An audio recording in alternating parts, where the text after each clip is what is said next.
¿Qué tal? ¿Cómo está? Le damos la bienvenida a El Explicador de Enrique Ganem y María de Los Ángeles Aranda.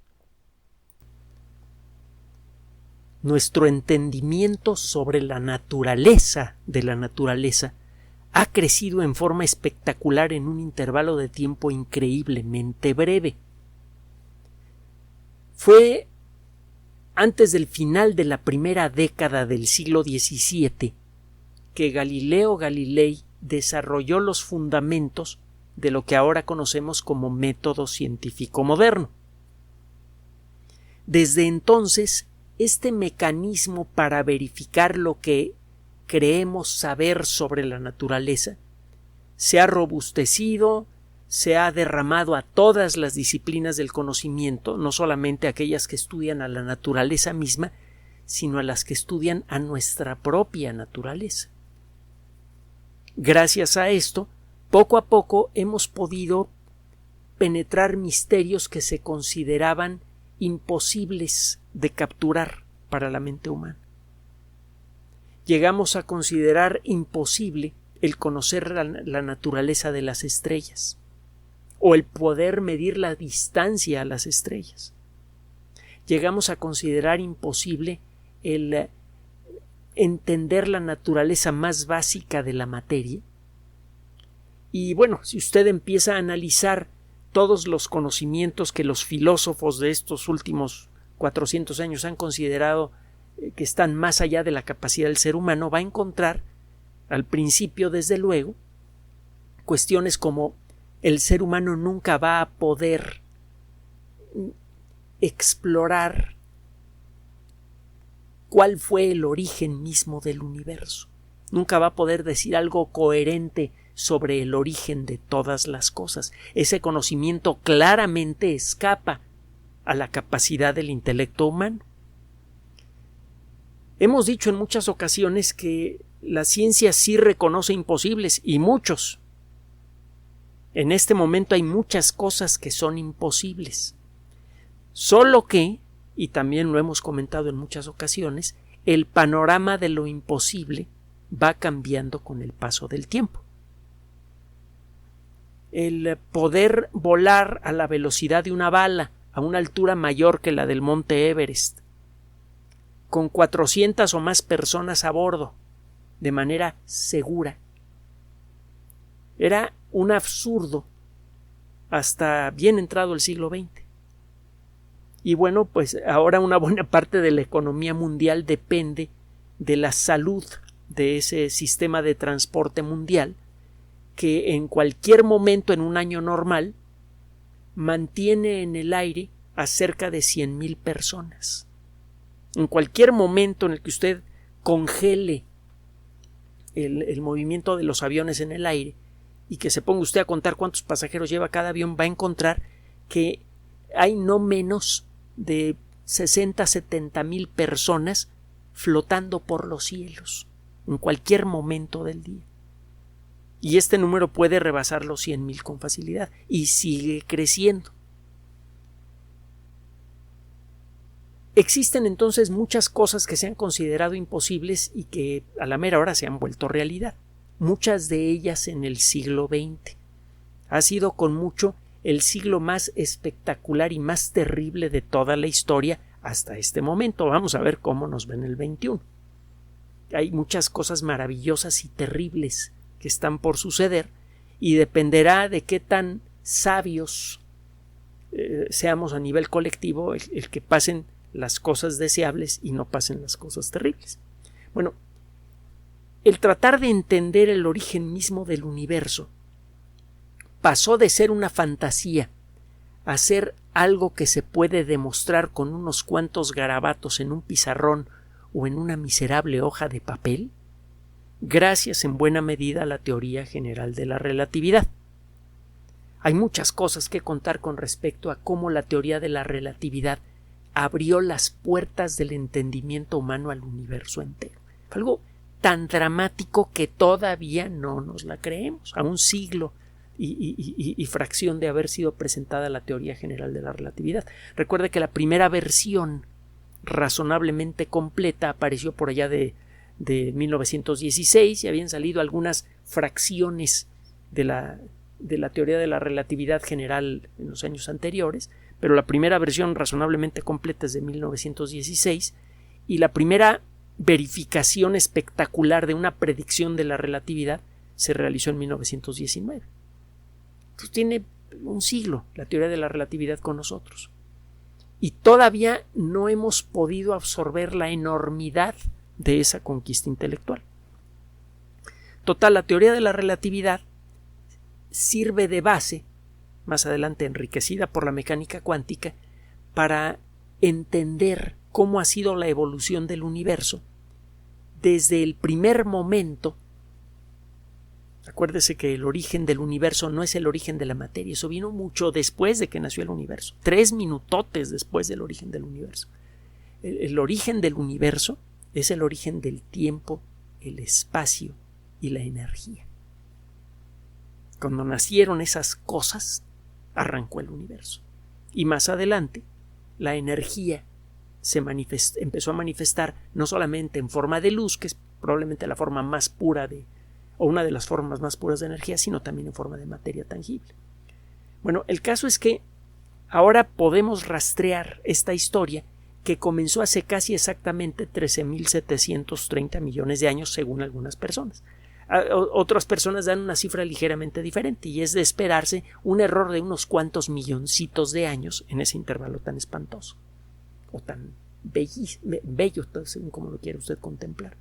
El caso es que sabemos que 3 minutos después del origen del universo, por cierto, a lo mejor usted ya sabe para dónde voy. Hay un libro que así se llama Los primeros 3 minutos del universo de Steven Weinberg. La primera letra del apellido es una W, Weinberg, ganador del premio Nobel, un excelente divulgador, un conferencista también buenísimo. Puede usted encontrar conferencias de él en YouTube. La persona más seria del mundo hasta que empieza a hablar y se echa sus chistoretes, es bastante agradable. En este libro, Los primeros 3 minutos del universo, habla del origen de la materia. Bueno, pues nace el cosmos. 3 minutos después comienzan a aparecer los primeros núcleos atómicos. Los primeros átomos que tuvo el universo eran de hidrógeno y de helio, y había por ahí un residuo de berilio. El resto de los elementos de la tabla periódica era desconocido en el universo. Durante varios centenares de millones de años después de la formación de los primeros átomos, el universo se fue enfriando. De hecho, cuando el universo apenas tenía como 470, 480 mil años, el ritmo de enfriamiento había conseguido ya que el gas del universo dejara de emitir luz visible. Durante sus primeros 480 mil años el universo estuvo lleno de luz. Pero por allá del año 480.000 el universo quedó a oscuras y permaneció así por centenares de millones de años. Poco a poco se nos ha ido aclarando exactamente por cuánto tiempo. Hemos platicado de eso en el pasado, en nuestras cápsulas. Que recuerde que siempre están disponibles en YouTube, en Spotify, en SoundCloud, en iTunes. Y pronto buscaremos otras rutas que ustedes nos sugieran. Bueno, el caso es que cuando el universo tenía unos pocos centenares de millones de años, quizá 200, 300 millones de años, nada más, comenzaron a brillar las primeras estrellas. Y las estrellas, lo hemos comentado en otras ocasiones, son hornos termonucleares. Las entendemos lo suficientemente bien como para repetir de manera irresponsable aquí en la Tierra lo que pasa en una estrella, cuando explota una bomba de hidrógeno. Durante más o menos 400 millonésimos de segundo, conseguimos fundir elementos químicos ligeros como el hidrógeno para formar elementos un poco más pesados y en el proceso se libera energía.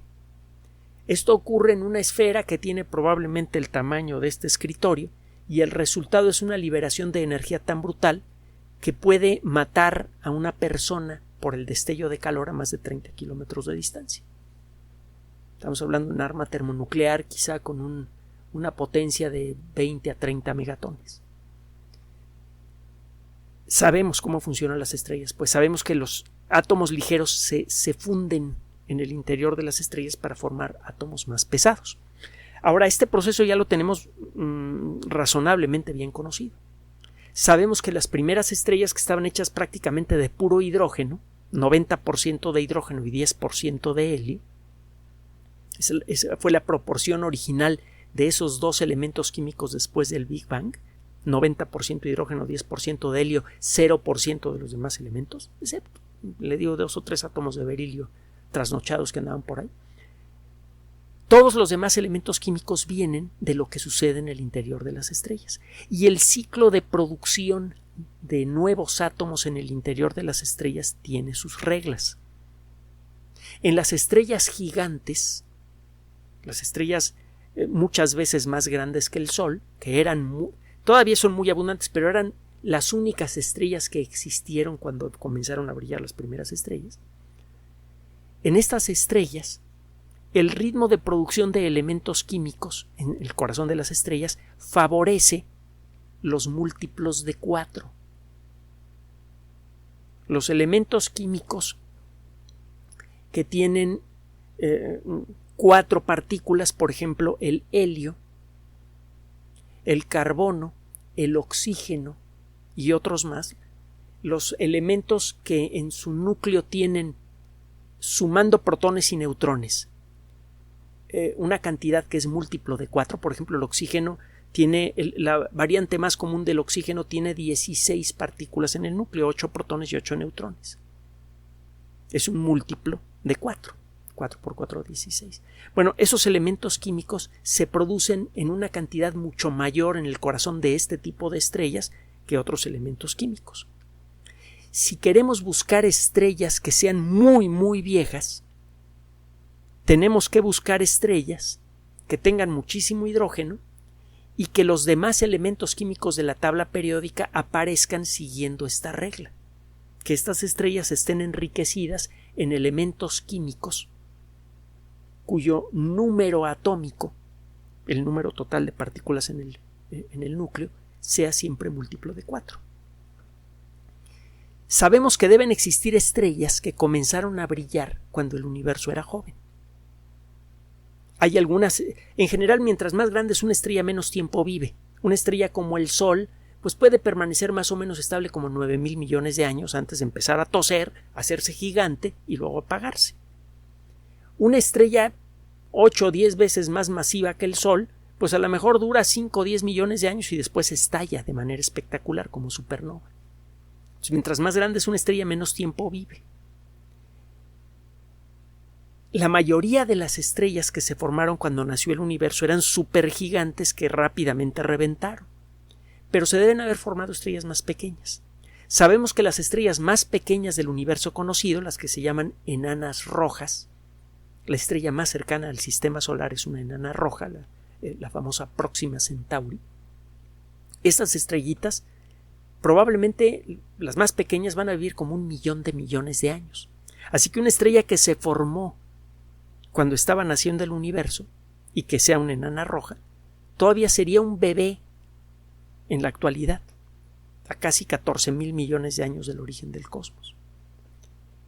La búsqueda de estas estrellas se realiza activamente, la búsqueda de estrellas antiguas, porque de su estudio pueden salir datos que nos permitan afinar nuestro entendimiento de la historia del cosmos, la historia más grande que ha sido accesible al intelecto humano, la historia de todo el universo.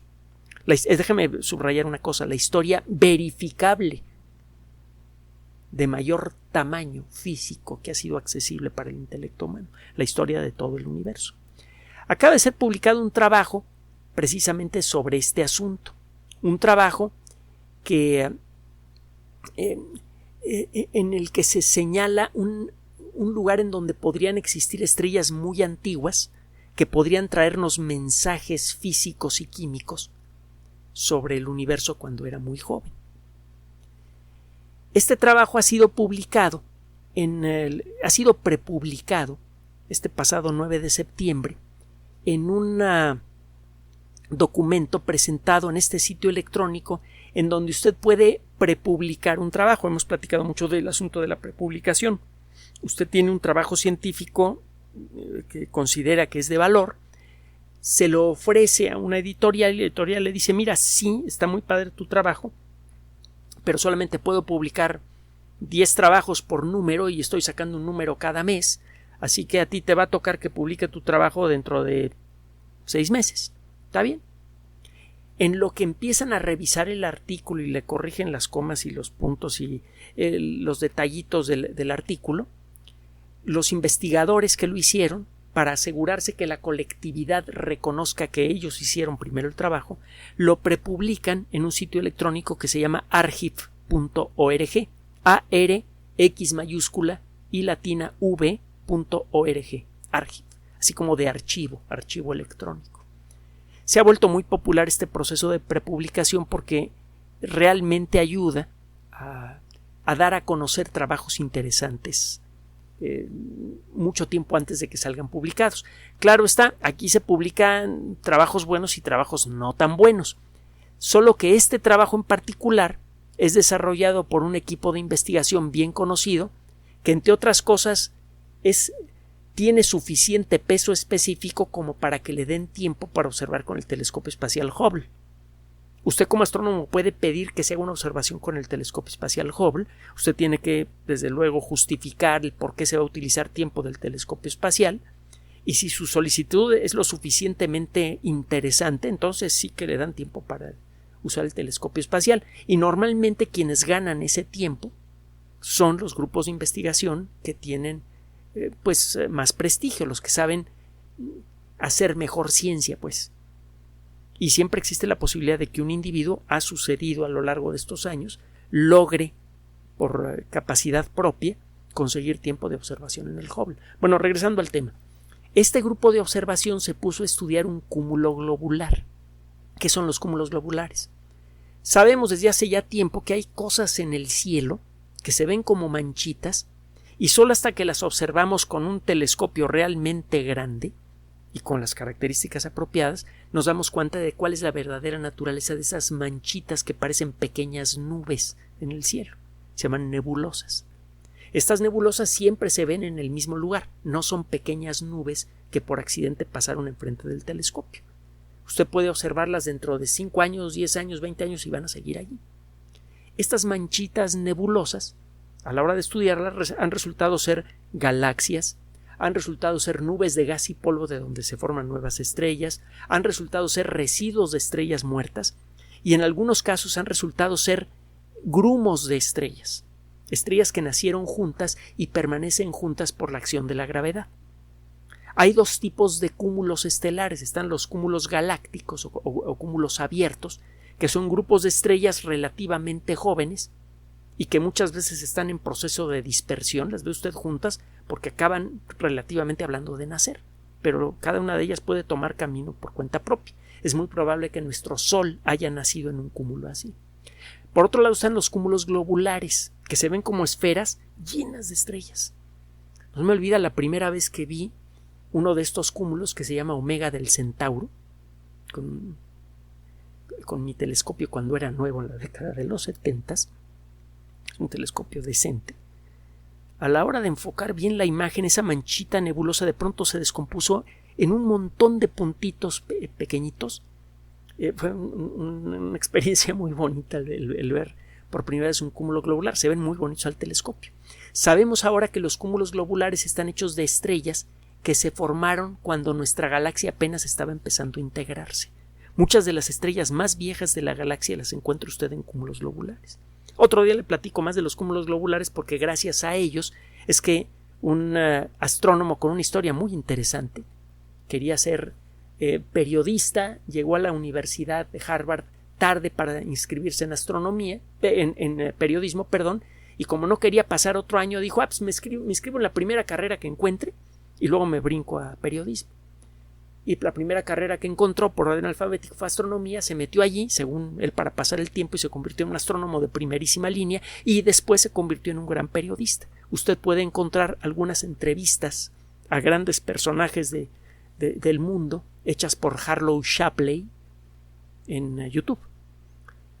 Y también hablaba de ciencia por radio y era muy bueno, por cierto. Bueno, el caso es que Shapley se puso a estudiar los cúmulos globulares y a partir de eso dedujo que la cosa que llamamos Vía Láctea es en realidad una galaxia. Otro día le platico la historia, que es muy padre. Bueno, se conoce alrededor de un centenar de cúmulos globulares que giran alrededor del núcleo de nuestra galaxia y se han observado cúmulos globulares alrededor de otras galaxias. Los que giran alrededor de nuestra galaxia son especialmente interesantes para los que buscan estrellas viejas porque están aquí cerquita, relativamente hablando. Es fácil con un buen telescopio estudiar estrellas individuales en el interior de un cúmulo globular, sobre todo si el telescopio es el Hubble. Uno de estos cúmulos globulares se llama Palomar 6. En la década de los 50 se utilizaron los telescopios más grandes del mundo de entonces, el gran telescopio de 5 metros de Monte Palomar y la cámara Schmidt, que es un tipo especial de telescopio que sirve para tomar fotografías del cielo en una zona muy amplia. La cámara Schmidt, que está también en el observatorio de Monte Palomar y que también era la más grande del mundo de su tipo, 1 metro de diámetro más o menos. Estos telescopios fueron utilizados para hacer un mapa sistemático fotográfico del cielo. Fue el primer gran mapa fotográfico hecho con telescopios realmente avanzados. Fueron alrededor de poquito menos de 2000 placas fotográficas las que se tomaron en aquella época. Fue complementado en 1958 y como consecuencia de este mapa fotográfico súper espectacular que ahora puede ser consultado por internet y que fue en parte apoyado por la National Geographic, de hecho así se llama el levantamiento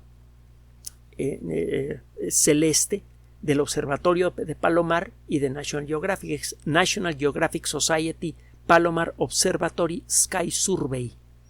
Va a encontrar ese término directamente en la Wikipedia. Bueno, el caso es que a la hora de tomar estas fotografías aparecieron objetos que no habían sido registrados antes, entre ellos cúmulos globulares pequeños. Uno de ellos es el cúmulo globular conocido como Palomar 6, el número 6 de los cúmulos globulares pequeños que fueron descubiertos con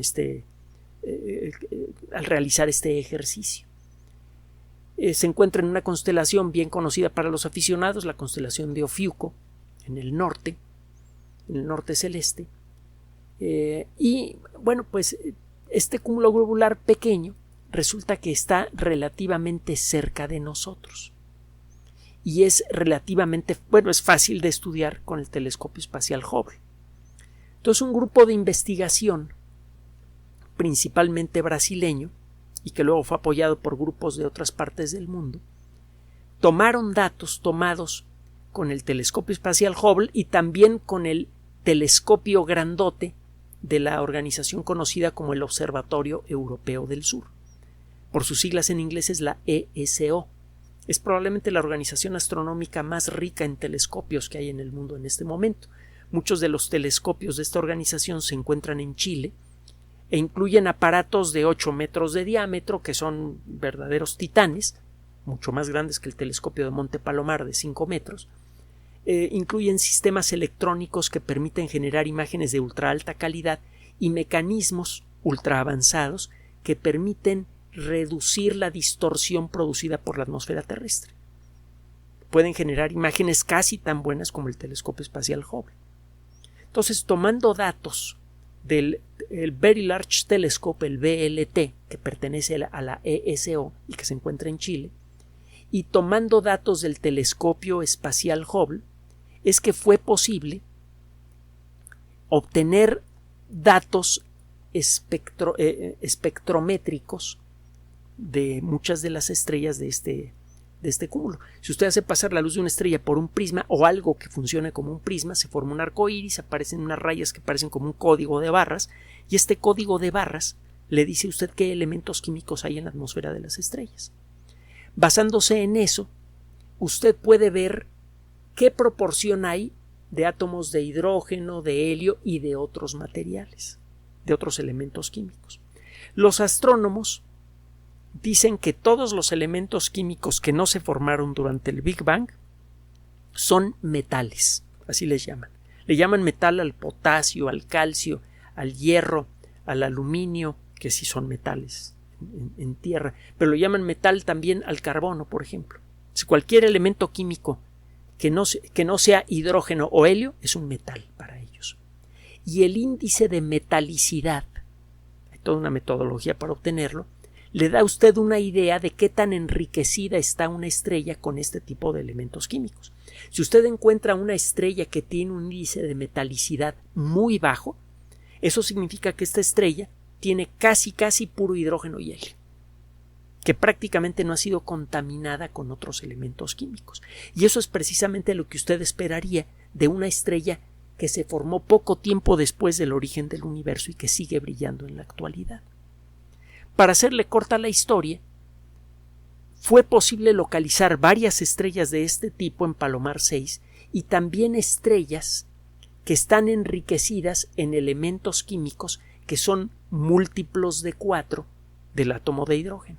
Por ejemplo, encontraron estrellas que tienen una cantidad más o menos importante de helio, de carbono, de nitrógeno, de oxígeno, que son elementos químicos cuyo número atómico es un múltiplo de 4. Eso significa que esas estrellas muy probablemente fueron enriquecidas por explosiones cercanas de las primeras supernovas. Las primeras supernovas que hubo en el universo arrojaban restos enriquecidos con elementos químicos múltiplos de 4. Y esas nubes seguramente chocaban contra esas ondas de choque, chocaban contra nubes que formaban nuevas estrellas y que se enriquecían con estos materiales, y chocaban también con estrellas que ya existían y las contaminaban con esos materiales. Entonces, en resumen, se encuentra que la edad promedio de las estrellas de Palomar 6 es de 12.400 millones de años, es decir, apenas 1.100 millones de años más jóvenes que todo el universo. Se encuentran ahí algunas de las estrellas más viejas conocidas. La distancia a este cúmulo globular es como de 25.000 años luz, que es mucho y poco. Esa luz tardó 25.000 años en llegarnos. Es una distancia espantosa. Pero el telescopio espacial Hubble y el VLT, el telescopio espacial de la Agencia del Observatorio Europeo del Sur, de la ESO, son lo suficientemente buenos para poder observar de manera individual a cada una de estas estrellas. Y lo que sugiere este trabajo es que del estudio de estas estrellas será posible obtener información válida para entender mejor cómo ha sido la evolución de la materia desde el origen del universo. Ya no tenemos por qué dar palos de ciego, ya no tenemos por qué limitarnos a la teoría. Ya podemos apuntar a varios rincones del cielo y ver en esos rincones a estrellas que nos traen mensajes de cuando el universo era joven. De entender mejor la evolución de la materia, podríamos entender mejor de dónde venimos usted y yo. A final de cuentas, cuando usted toca su cara, cuando usted mira sus manos, está usted viendo a materia que nació con el origen mismo del universo y que ha sido procesada probablemente por 2 o 3 estrellas diferentes antes de llegar a convertirse en nuestros cuerpos. Si queremos entender mejor cuál es el origen de la materia que nos forma, una de las herramientas mejores que tenemos en la actualidad son estos telescopios, y una de las mejores fuentes de información que tenemos disponibles a la mano son las estrellas de Palomar 6. Poco a poco, al ir identificando estrellas especialmente antiguas, los astrónomos empiezan a encontrar en ellas las claves que nos permiten afinar nuestro entendimiento de la evolución de la materia, y esto tiene un montón de consecuencias. Por un lado, consecuencias prácticas. Si llegamos a entender mejor cómo funciona el proceso de creación de nuevos elementos, podríamos utilizar esa tecnología en nuestro favor. Estamos tratando de domar el proceso de fusión nuclear para generar cantidades vastísimas de energía prácticamente sin contaminación. Probablemente algunas de las claves que nos hacen falta para terminar de resolver este problema se encuentran en estas estrellas. Por otro lado, nos gustaría poder fabricar elementos químicos a voluntad, cualquier elemento químico. Ya hemos fabricado muchos elementos químicos sintéticos, pero no los mejores del mundo. Hemos fabricado plutonio en grandes cantidades para hacer armas nucleares. Pero si pudiésemos fabricar a voluntad oro, plata, platino y otros elementos químicos que tienen gran valor industrial, pero que en la actualidad se usan poco debido a su enorme costo, cambiarían muchas industrias. Podríamos reducir las actividades mineras en la Tierra que tanto daño le hacen al ecosistema. Podríamos hacer cosas maravillosas si llegamos a dominar el arte de la alquimia moderna. Y la clave podría venir del cielo. Y finalmente, del entendimiento de la evolución de la materia, podría venir un mejor entendimiento de quiénes somos. Y eso, a su vez, podría servirnos para determinar quiénes podemos ser en el futuro. Gracias por su atención. Además de nuestro sitio electrónico www.alexplicador.net, por sugerencia suya tenemos abierto un espacio en Patreon, El Explicador Enrique Ganem, y en PayPal, elexplicadorpatrocinio@gmail.com, por los que gracias a su apoyo sostenemos este espacio. Puede usted descargar gratuitamente estos audios en formato MP3 en Spotify y en iTunes como El Explicador sitio oficial y en SoundCloud como El Explicador, y con formato de video en YouTube en El Explicador sitio oficial. Recuerde nuestras redes sociales de siempre, Twitter Enrique-Ganem y en Facebook Enrique Ganem sitio oficial, El Explicador y los grupos que usted ya conoce. Finalmente, El Explicador siempre somos María de Los Ángeles Aranda y Enrique Ganem. Gracias.